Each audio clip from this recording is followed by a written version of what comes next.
Lebih dari 10 miliar ekor udang karang kini dibudidayakan langsung di lahan pertanian di Tiongkok. Sebuah kenyataan yang terasa kontradiktif bagi banyak negara Eropa. Di sana, krustasea kecil ini justru dikenal sebagai perusak serius. Mereka menggerogoti tepian sawah dari bawah, merusak jaringan irigasi, memangsa telur ikan lokal, dan bahkan mampu mengacaukan seluruh ekosistem air tawar hanya dalam beberapa musim berkembang biak.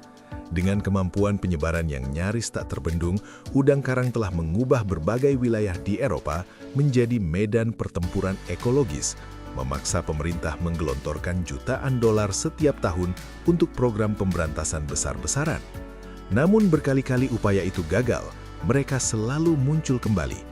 Sebuah spesies invasif yang tampaknya hampir mustahil dihapuskan.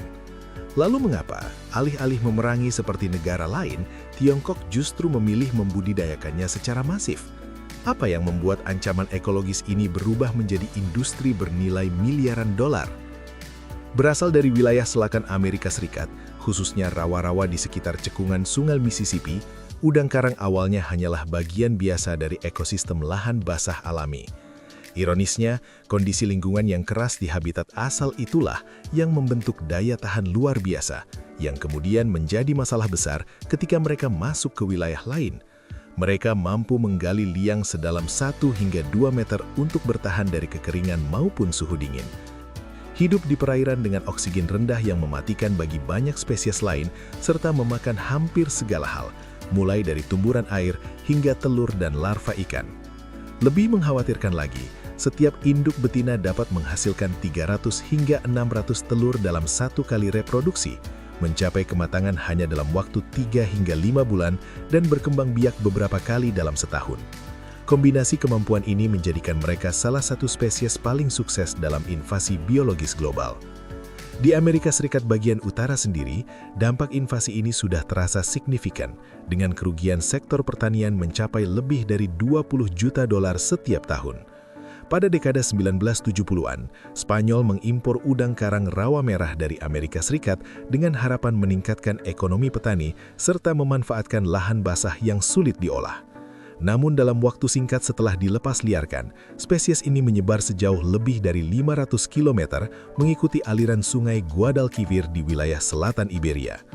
Di kawasan Doñana, salah satu cagar alam paling penting di Eropa, kehadiran mereka dengan cepat merusak struktur vegetasi air dan secara drastis menurunkan populasi amfibi lokal, spesies yang sangat bergantung pada kestabilan ekosistem perairan dangkal. Dari sana, penyebaran terus meluas hingga ke lembah Po di Italia, pusat pertanian utama di bagian utara negara tersebut. Lubang-lubang yang mereka gali melemahkan tanggul dan menyebabkan kebocoran pada sistem irigasi yang membentang ribuan kilometer. Di wilayah Emilia-Romagna saja, kerusakan yang ditimbulkan pada infrastruktur irigasi telah melampaui 10 miliar euro per tahun, memaksa pemerintah setempat untuk terus memperkuat tanggul sekaligus mengendalikan populasi udang karang invasif ini. Lebih jauh lagi, spesies ini juga membawa ancaman tersembunyi berupa jamur Aphanomyces astasi, penyebab wabah mematikan pada udang karang. Tidak seperti kerabatnya di Amerika yang memiliki ketahanan alami, spesies asli Eropa seperti Austropotamobius polypes hampir tidak memiliki perlindungan. Ketika terinfeksi, tingkat kematian dapat mendekati 100%. Dalam beberapa dekade saja, banyak populasi udang karang lokal telah lenyap dari habitat air tawar yang telah mereka tempati selama ribuan tahun. Makhluk berukuran kecil ini ternyata memiliki kekuatan untuk mengubah struktur ekologi di seluruh benua. Alasan mengapa Eropa begitu cepat kehilangan kendali atas udang karang rawa merah bukan hanya karena kemampuan reproduksinya yang tinggi, tetapi juga karena karakteristik ekosistem air tawar di wilayah tersebut. Berbeda dengan habitat aslinya di Amerika Serikat bagian selatan, banyak lahan basah di Eropa Selatan tidak memiliki predator alami yang cukup efektif untuk menekan pertumbuhan populasinya. Di sisi lain, jaringan sungai yang luas serta kanal irigasi yang saling terhubung justru menjadi jalur penyebaran alami yang sangat efisien, memungkinkan spesies ini berkembang dengan kecepatan yang mengkhawatirkan.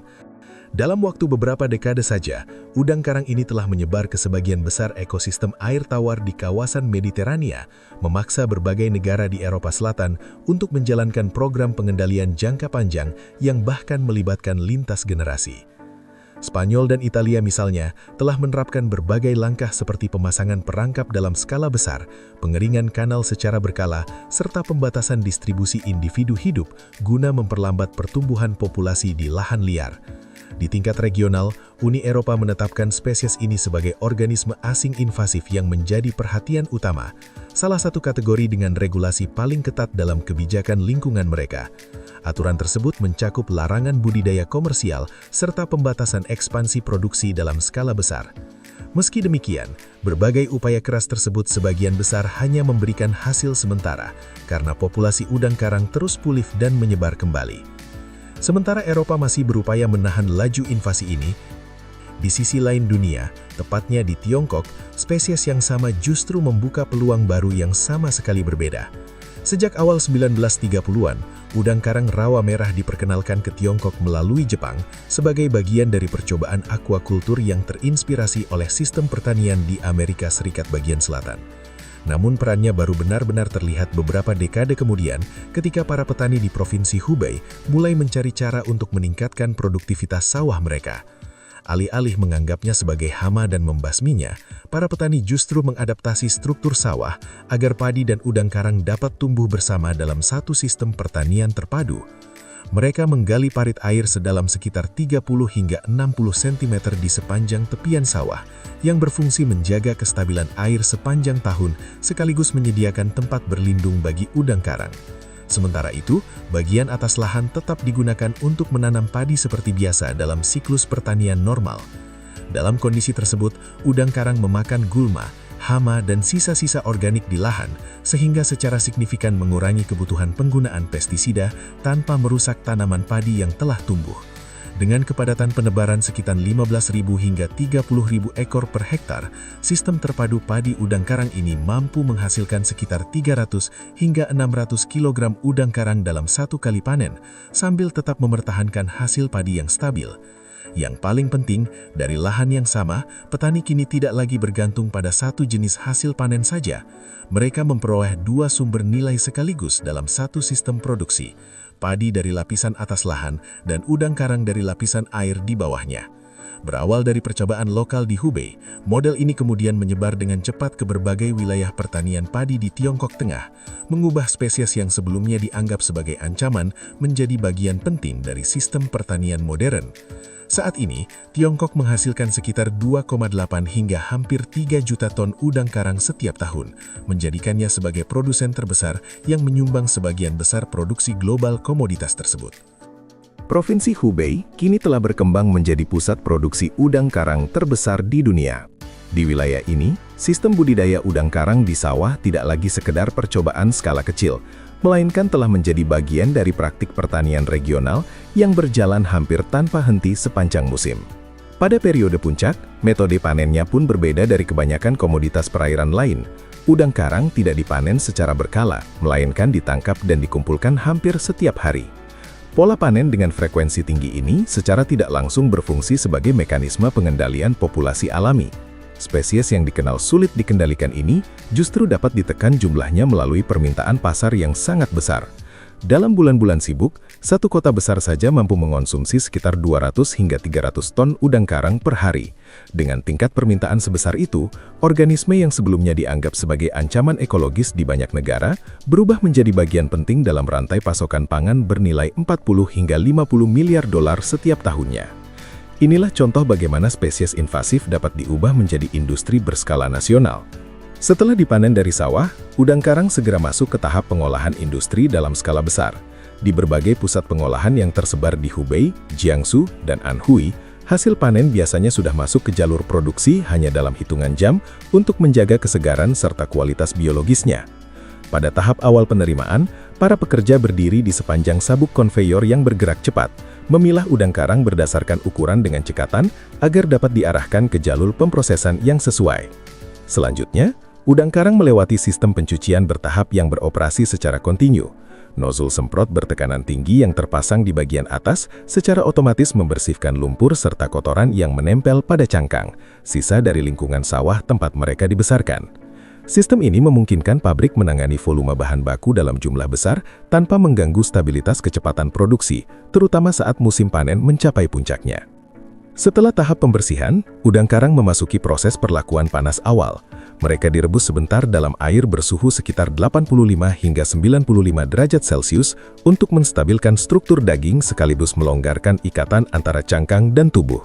Tahapan ini sangat penting karena membantu mempercepat proses pengupasan tanpa merusak kualitas daging. Berikutnya adalah tahap pengupasan, yang menjadi salah satu bagian paling padat tenaga kerja dalam seluruh lini produksi. Para pekerja bekerja di sepanjang meja panjang dengan cepat memisahkan bagian ekor dari cangkangnya untuk mengambil daging yang memiliki nilai ekonomis tertinggi. Hingga saat ini, proses manual masih menjadi pilihan utama karena mampu menjaga bentuk dan tekstur daging, sesuatu yang belum sepenuhnya bisa ditiru oleh mesin otomatis untuk ukuran krustasea kecil seperti ini. Di bagian akhir lini produksi, khususnya pada tahap pengemasan, banyak proses juga masih dilakukan secara manual guna memastikan ketelitian dalam penataan produk. Pekerja menempatkan daging udang karang ke dalam wadah yang bergerak di atas konveyor sebelum kemudian diarahkan ke proses penyegelan vakum atau dipersiapkan untuk pembekuan cepat. Perpaduan antara tenaga kerja manusia yang fleksibel dengan sistem semi-otomatis memungkinkan fasilitas pengolahan mempertahankan kapasitas produksi antara 20 hingga 50 ton per hari selama musim puncak. Setelah seluruh proses selesai, produk yang telah dikemas kemudian dipindahkan ke sistem pembekuan.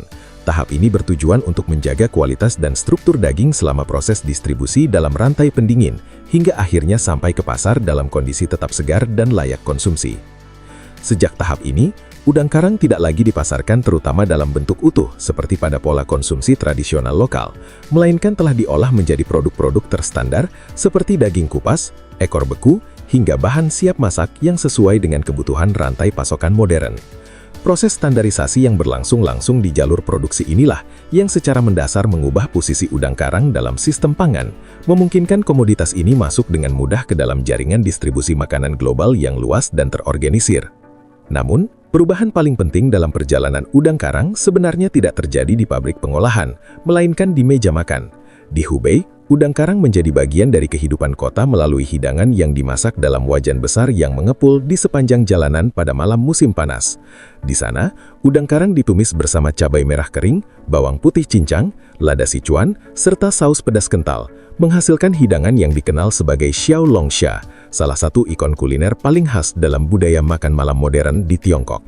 Hidangan ini bukanlah makanan mewah, melainkan santapan untuk dinikmati bersama dalam suasana ramai.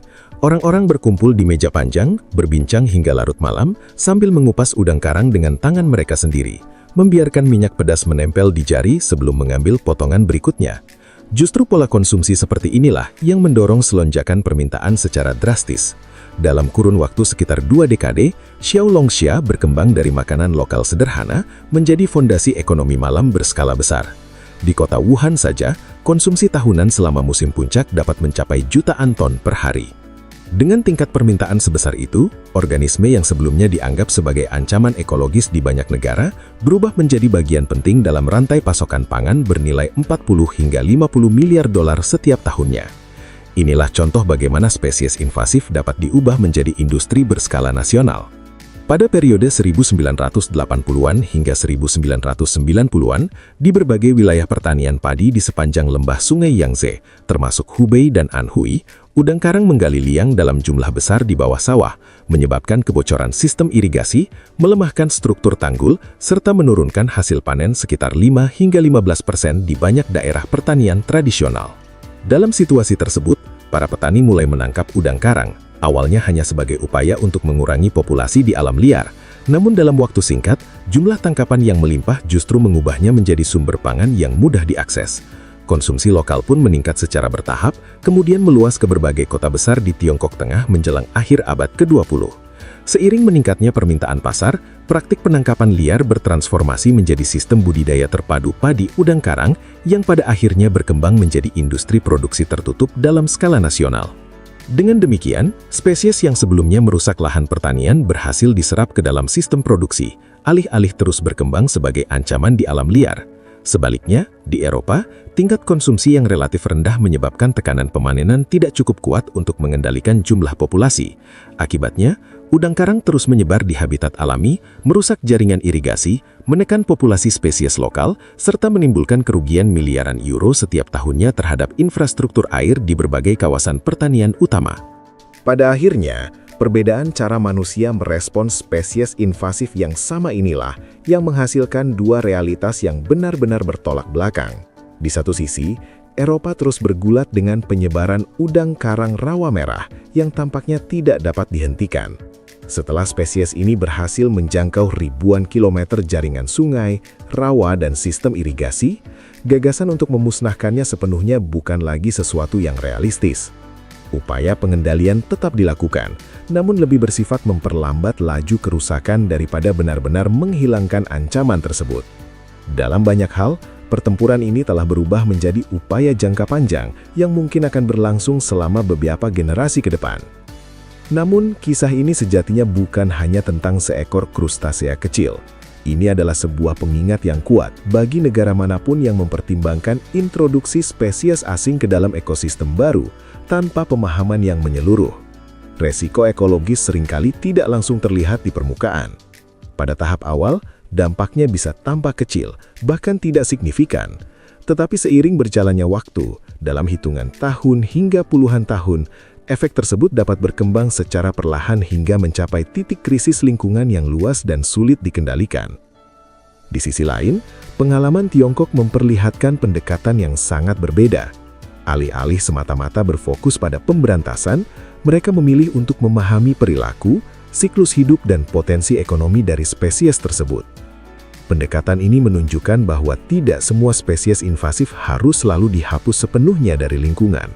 Dalam kondisi tertentu, di mana habitat dapat diatur, kepadatan populasi dapat dikendalikan, dan yang terpenting, terdapat permintaan pasar yang stabil, spesies yang sebelumnya merusak justru dapat dialihkan menjadi bagian dari sistem produksi yang bernilai.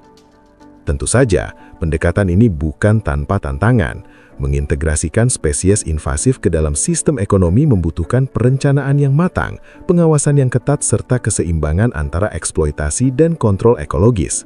Jika salah dikelola, resiko kerusakan tetap ada. Namun ketika dilakukan dengan strategi yang tepat, pendekatan ini membuka kemungkinan baru, mengubah ancaman menjadi aset yang bernilai, dan mengurangi tekanan terhadap ekosistem alami melalui pemanfaatan yang terkontrol. Dari sudut pandang yang lebih luas, kisah ini mengungkapkan bahwa cara paling efektif untuk mengendalikan spesies invasif tidak selalu dengan memusnahkannya. Dalam beberapa situasi, justru dengan memasukkannya ke dalam sistem ekonomi manusia melalui konsumsi, budidaya, atau pemanfaatan industri, populasi dapat ditekan secara alami melalui permintaan pasar. Ini menciptakan bentuk pengendalian yang berkelanjutan, meskipun tetap memerlukan regulasi yang cermat.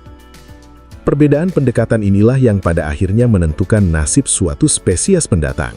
Dalam satu konteks, ia menjadi bencana ekologis yang merusak keseimbangan alam dan menguras sumber daya untuk pengendalian. Dalam konteks lain, ia berubah menjadi sumber daya ekonomi yang mendukung mata pencaharian dan industri berskala besar. Udang karang rawa merah adalah contoh nyata dari dinamika tersebut. Seekor makhluk kecil yang pernah melintasi lautan, awalnya menjadi perusak ekosistem pertanian, lalu bertransformasi menjadi komoditas bernilai miliaran dolar. Kisah ini menunjukkan bahwa masa depan spesies invasif tidak hanya ditentukan oleh sifat biologisnya, tetapi juga oleh keputusan manusia dalam menghadapinya.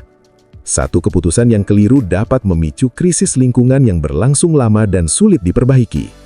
Namun strategi yang tepat, didukung oleh pemahaman ilmiah dan kebijakan yang terarah, dapat mengubah ancaman menjadi peluang yang berkelanjutan. Dan di balik semua itu, terdapat banyak kisah serupa yang berlangsung tanpa kita sadari. Konflik senyap antara manusia dan alam yang terus membentuk dunia di sekitar kita. Jika Anda tertarik untuk mengeksplorasi lebih banyak cerita seperti ini, jangan lupa untuk menyukai dan mengikuti saluran akar rumput, tempat berbagai kisah teknologi, lingkungan, dan inovasi bertemu dalam satu narasi yang menarik.